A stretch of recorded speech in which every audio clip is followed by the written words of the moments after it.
of 2019, 301 million people have anxiety disorder, of which only 25% of them are able to get a proper cure.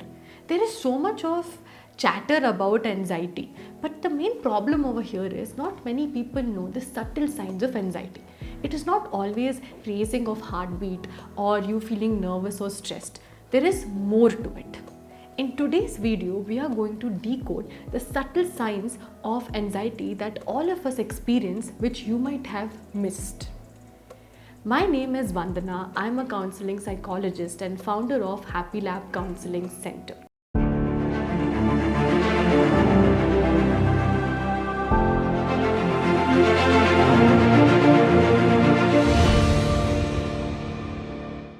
At Happy Lab, we provide one-on-one counseling, couples counseling, and employee-assisted program. Also, we have 5 diverse programs that is specifically curated for your concerns. So in programs, what we generally do is all the sessions are pre-planned. You get a whole lot of toolkits for your specific problems. Currently, we have 5, which is anger management, founders program, path to purpose, traders mindset program, and for working professionals, whatever challenges that they are facing, we have specifically designed this program for you. So do check it out. The link is over here. Now on to the video. One of the subtle signs of anxiety is perfectionism. So perfectionism are those people who want things to be in a certain way, or they want to present themselves in a certain way because they do have a little fear of judgment from the society. So in order to control that particular fear, they try to make everything around them seem as if it is perfect. It is one of the coping mechanisms that we take up in order to control the chaos that we are feeling. So it can be in multiple ways. Like in your house, you want things to be in a certain manner because you have a routine and a habit to follow. And even if there is a slight misplacement of anything, you feel that the whole routine is going to collapse and you won't be able to survive. So when it is in this extreme scenario, you know that your perfectionism is not that normal. It's a tad little bit extreme, and if it is affecting your day-to-day functioning in terms of, say, if you're having constant fight with your roommate or with your partner, and if you're not able to function that well, there is constant irritation welling up inside of you, then you know that this could be a subtle sign of anxiety. Overthinking. So this is one of the most common ways in which we tend to handle our anxious feeling of fight, flight, or freeze response. So we are over-analyzing each and every situation in order to protect ourselves. So often there is a misconception that overthinking is not that good for you. So overthinking is not always bad. It's actually helping you, giving you out clues and protecting you from maybe doing an error. But when again it's a little bit too much, when you're over-analyzing every single thing, right from communicating something to somebody or a particular situation, it could be a job interview, you're constantly giving yourself reasons that, okay, this could go wrong, or maybe you might not be able to speak well, or you might not dress up well, because of which you might get rejected. So when you keep analyzing every single situation, and you're not only analyzing the overall thing, you're only seeing the negative aspects of it, then you know that somewhere you're trying to control the chaos and you're over-analyzing every single situation so that you don't get judged or you don't make any mistake. And if you make a mistake, that's it. It means that you're a terrible person or something worse is going to happen to you. Irritability. In a 2016 study by Psychological Medicine, it was found that almost 60 to 70% of those who have anxiety show irritability as one of the major behavioral signs. So you might ask, why is it that irritability is a subtle sign? It's because you are always constantly judging yourself and you're trying to be extremely careful about how you show yourself. So when you're putting so much of efforts, your brain is already exhausted, right? And now when somebody is giving you an instruction or they're trying to tell you that, okay, you made a mistake or something has gone wrong. So your brain is already exhausted with so much of perfectionism, so much of caution, that when somebody says that you need to be a little more cautious, you tend to feel irritated. You're like, how much of effort should I put? You feel attacked when a person is criticizing you or when they are trying to show some path or direction to you. So this irritability increases when you're going through something.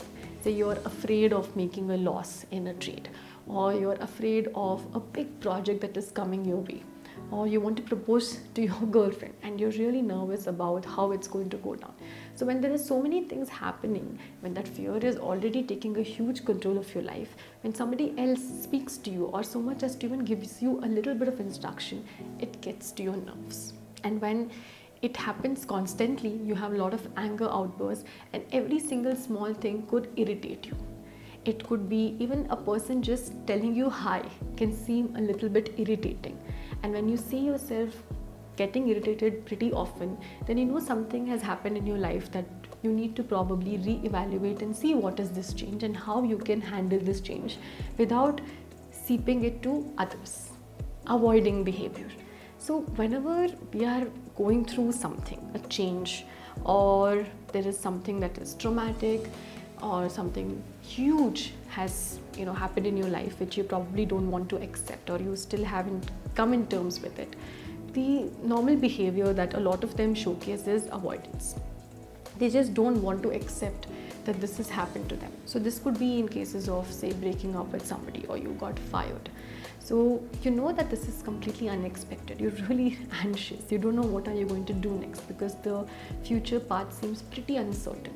And there are so many roadblocks, so many hurdles that you are obviously confused and lost. So at this point of time, instead of facing the reality, you want to build yourself a bubble. You want to get into that bubble, and you tend to wantedly not address the situation. And when this keeps happening for a long time, even though you have facts, even though you have a lot of people telling you the reality and you're still not accepting, then you know that this particular fear or whatever it is that you're avoiding is taking over a huge chunk of your life, and it is stopping you to function normally. So this is another sign that you can see with a person who is going through severe anxiety. Reduce concentration.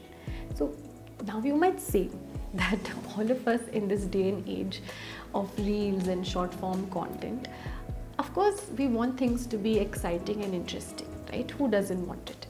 And if something is not grabbing your attention, you tend to focus on the other thing that grabs your attention. It's completely natural.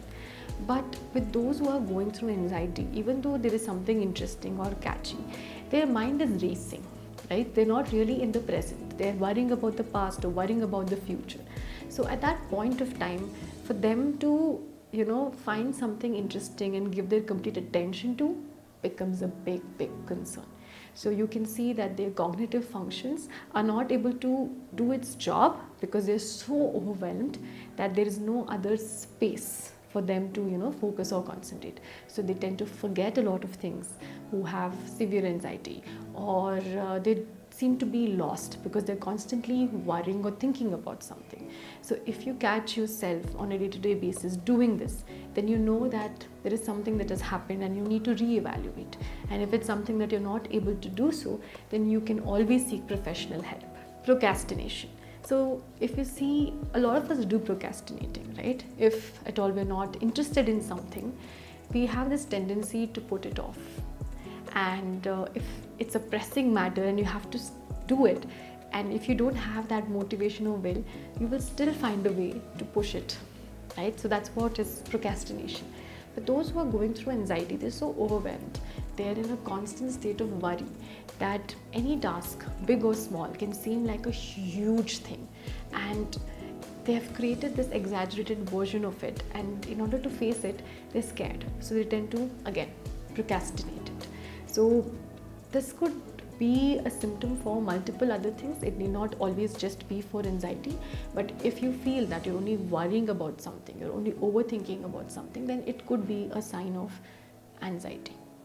Feeling disconnected. So like I mentioned, if you noticed those previous symptoms, all of them shows that a person is not being in the present. They're constantly in the past or in the future. They are in a state of overwhelm, or they are worried about something, right? So when you're in that state of mind, there's a natural tendency for you to feel disconnected from reality. There is this autopilot mode, like all your day-to-day simple functioning, like say brushing your teeth, taking a bath, going on a jog, going to work, pretending to be working, or pretending to be happy, or normal. This is all in your autopilot mode, but you are not in the present. You're just thinking about the things that is worrying you, or your entire attention and focus is given to that particular thing that is making you afraid or overwhelmed.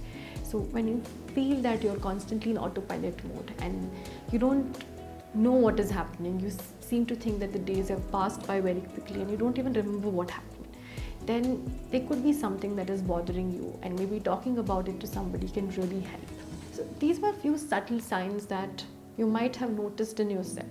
Sometimes you might feel that you have all these signs and you might ask me, I'm not really worried about something.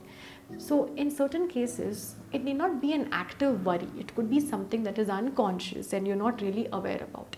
So it can show in multiple different ways, sometimes even through certain bodily reactions.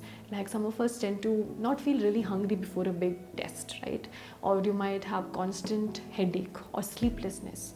So all of these body signs also keep a note on it in order to gauge whether you're going through something or not. And in some cases, it might not be a very obvious reason. It could be unconscious. So it is important that if you feel it's happening on a regular basis and it is consistent, then talk to somebody, because that is the first way in order to understand whether you're going through this or not. And just like a regular checkup that you do for your body, and just like how you take care of your body by going to gym or working out, sometimes even your mind needs a workout. It needs a space to vent out. It needs a space to be understood. So therapy really helps you out in that. So in the previous video, we discussed about the different tips that you can try on a day-to-day basis in order to reduce the symptoms of anxiety. So don't forget to check out that video where we have actually discussed about what is anxiety, the types of anxiety, and also the tips in order to control the anxious feeling. So do check it out, and if you found this video to be helpful, don't forget to share it with your friends, hit the like button and subscribe to my channel. Thank you for watching.